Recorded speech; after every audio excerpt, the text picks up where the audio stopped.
Estamos celebrando hoy la fiesta de Pentecostés, una de las más importantes del año litúrgico. Pero algo importante es que la fiesta no es una fiesta aparte, no es una fiesta por sí misma. Si no es parte, es el final, la culminación y la plenitud de la celebración pascual. Hoy se termina el tiempo pascual, que comenzamos con la celebración más importante de todo el año, la vigilia pascual. Sin resurrección no hay ascensión ni hay Pentecostés. Por otra parte, si la redención se hubiera quedado en la resurrección, hoy no estaríamos aquí. Fue vital para el desarrollo y la expansión del cristianismo la misión de la iglesia naciente, impulsada y guiada por el Espíritu Santo. Pero ¿cuál es el significado y el mensaje de Pentecostés? Primero quiero aclarar algo que es vital en nuestra vida y nuestra relación con Dios. Y voy a hacer una pregunta que muchas veces nos las hacemos con bastante frecuencia. ¿Cuál es la voluntad de Dios? Yo sé que hay diversas opiniones en cuanto a cuál es la voluntad de Dios, pero yo voy a escoger lo que dice Jesús en el Evangelio de San Juan 3:17. Y Jesús nos dice, porque Dios no envió a su Hijo para juzgar al mundo, sino para que el mundo se salve por él. O sea, que la voluntad de Dios es que nos salvemos. Claro, la salvación tiene dos partes, la llamada, la apertura, el amor, la disponibilidad de Dios, por una parte, y nuestra libre respuesta a aceptarlo, porque Dios nunca nos obliga, siempre respeta nuestra libertad. Desde antes de crearnos, ya Dios estaba dispuesto a salvarnos.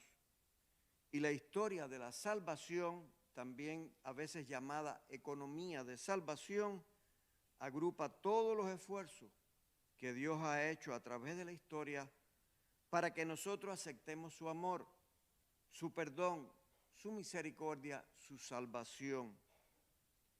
Y en la historia de la salvación podríamos hablar de una primera etapa, protagonizada por Dios Padre. Fue el comienzo de la revelación de Dios, en el que se va dando a conocer como el Dios Altísimo, el Dios Creador, el Dios de la nube, del rayo, el Dios que libera de la esclavitud y conduce a la tierra de la libertad. El Dios revelado en el Antiguo Testamento. Luego vendría una segunda etapa en la historia de la salvación, en la que llega al punto culminante esa revelación de Dios por medio de su Hijo Jesucristo, que sembró entre nosotros e hizo crecer el reino de Dios. A esta etapa podríamos llamarla Dios con nosotros.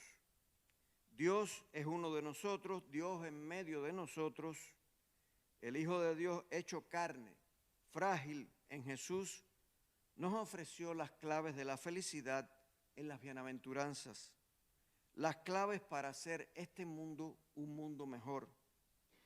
El Hijo de Dios empeñado en la comunión fraterna y que nos dejó como testamento el sed uno, el amaos como yo, el servid y lavaos los pies, el acoged a los más pequeños. Se trata del Hijo de Dios que venció al pecado, al mal y a la muerte, y que ya es para siempre el Señor sentado a la derecha del Padre, como celebramos hace unos días en las fiestas de la Ascensión. Y llega por fin la tercera etapa. Podríamos llamarla la de Dios en nosotros, dentro de nosotros, o también la etapa de la iglesia y de la misión. En definitiva, el tiempo del Espíritu Santo.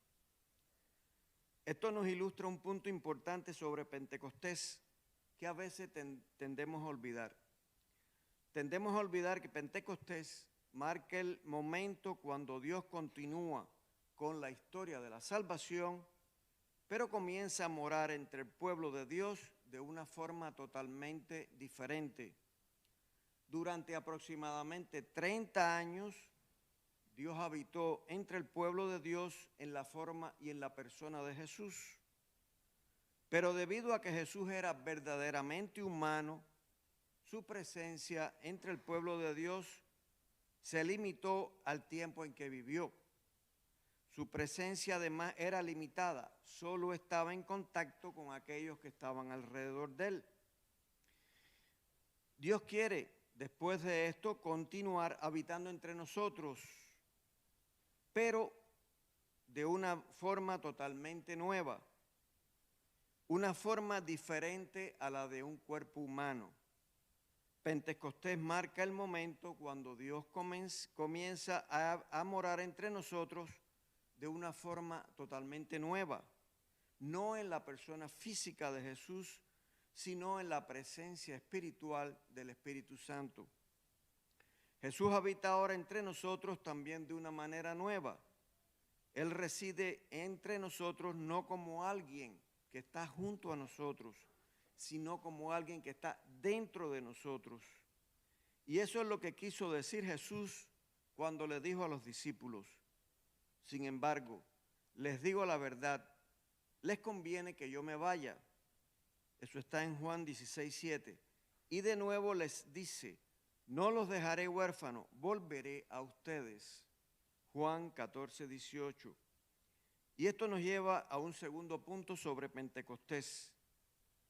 Además de ser el cumpleaños de la nueva presencia de Dios entre nosotros, una presencia individual interior, también es el cumpleaños de la nueva presencia de Dios entre nosotros colectivamente. Porque Jesús habita dentro de nosotros espiritualmente, estamos unidos a Él de una forma nueva, de una forma diferente. Y así, a través de nuestra nueva unidad con Jesús, ahora formamos un cuerpo con Él. El Espíritu Santo nos forma en lo que San Pablo llama el cuerpo de Cristo. Es el nacimiento en Pentecostés del cuerpo de Cristo, de la iglesia.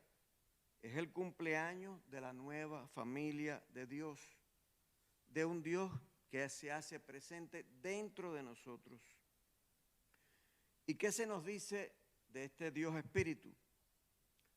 Se nos dice que es el Padre amoroso del pobre, repartidor de dones, luz, consuelo, huésped del alma, tregua y brisa en los momentos difíciles, que nos reconforta en la muerte y que enjuga las lágrimas, el que impide que el pecado nos derrote, que nos sintamos vacíos por dentro, que riega lo que está seco, que sana el corazón enfermo, que doma a los espíritus rebeldes, que guía a todo el que se sale del camino, que salva al que busca salvarse.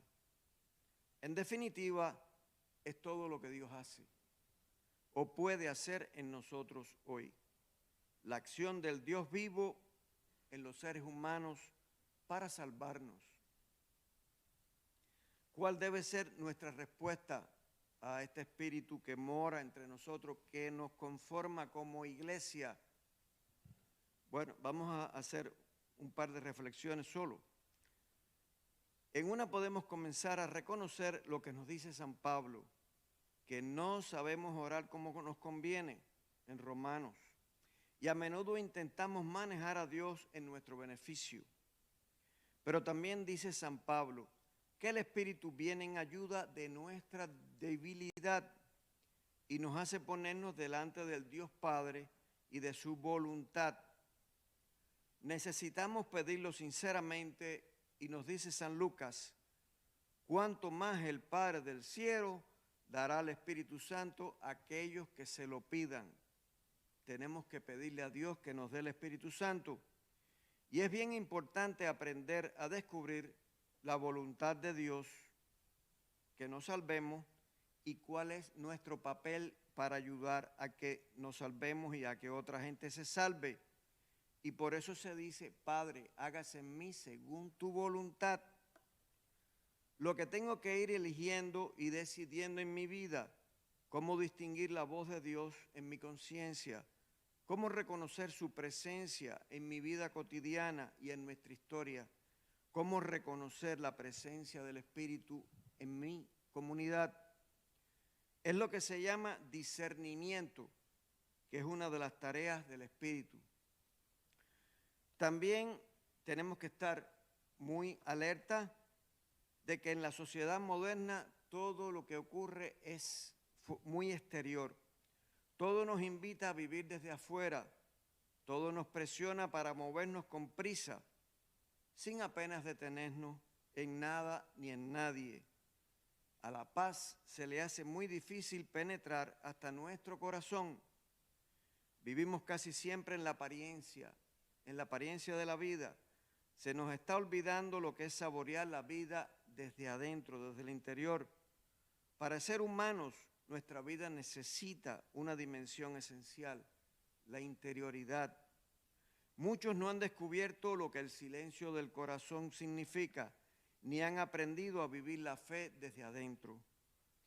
Algunos se mantienen como pueden, repitiendo oraciones aprendidas, practicando algunas costumbres tradicionales, pero con poca capacidad de contagiar la fe a los que vienen detrás de nosotros. Y eso es muy importante, que podamos transmitir la fe, como lo hicieron los primeros discípulos. Por eso la iglesia creció, porque eran capaces de transmitir lo que el Espíritu Santo les estaba diciendo. Dejar de pensar a Dios solo con la cabeza y aprender a percibirlo en lo más íntimo de nuestro corazón. No es probable que se mantenga la fe en Dios en medio de tanta agitación y frivolidad de la vida moderna, sin una comunidad fraterna, sin unos hermanos con quien compartir, que nos ayuden a caminar, a madurar y a testimoniarlo. Somos templos del Espíritu. Dejémonos que Dios nos salve. Y para terminar, vamos a cerrar con una oración. Señor, ayúdanos a darnos cuenta que Pentecostés marca el final de una vieja relación contigo y el comienzo de una nueva. Ayúdanos a darnos cuenta de que esta nueva relación nos pone una nueva responsabilidad. Es la responsabilidad de trabajar por la difusión del Evangelio, no solo en nuestra propia parroquia, sino también en todo el mundo.